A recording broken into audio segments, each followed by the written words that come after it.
haife ki sarauniya, duba idona za su yi miki shaidar haka gimbiya.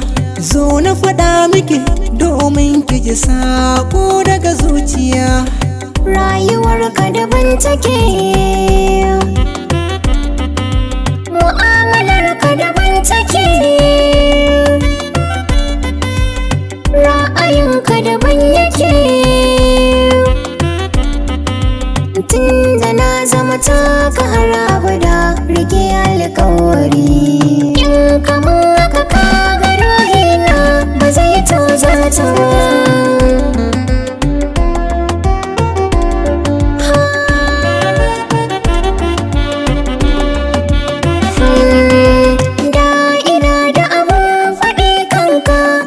Shi zan faɗa, na rufe sirrin a cikin raina sai da ka ban kaɗa.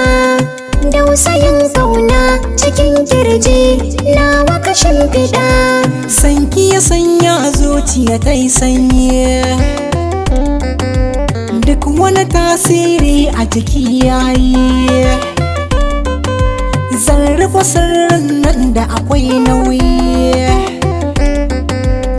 na rikewa za na gani ke ɗai ni na yi ra'ayi. Rayuwa ba ta da amfani matuƙar ban aure ki ba. Ni na baki soyayya zaki bani ƙauna.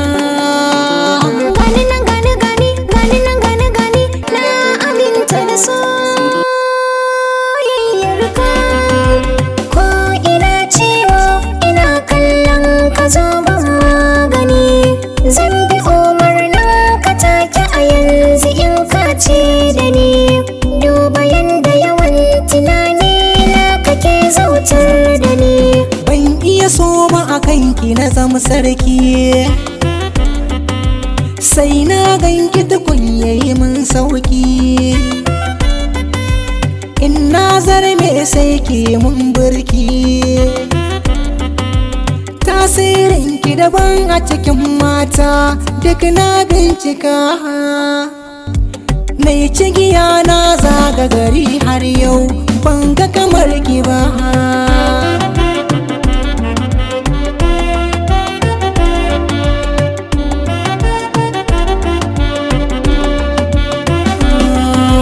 Na zama tamakar rana a samari na bincika.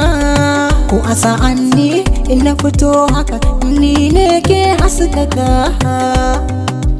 Na ga duhu ne haɗuwar mu da ke sai kika haskaka.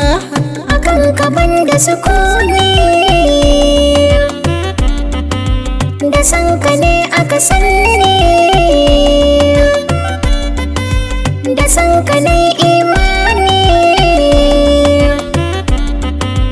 Na ta alwashi ko mutuwa ba za ta raba mu ba. Da ni da kai matuka raba baran da ban zama taka ba.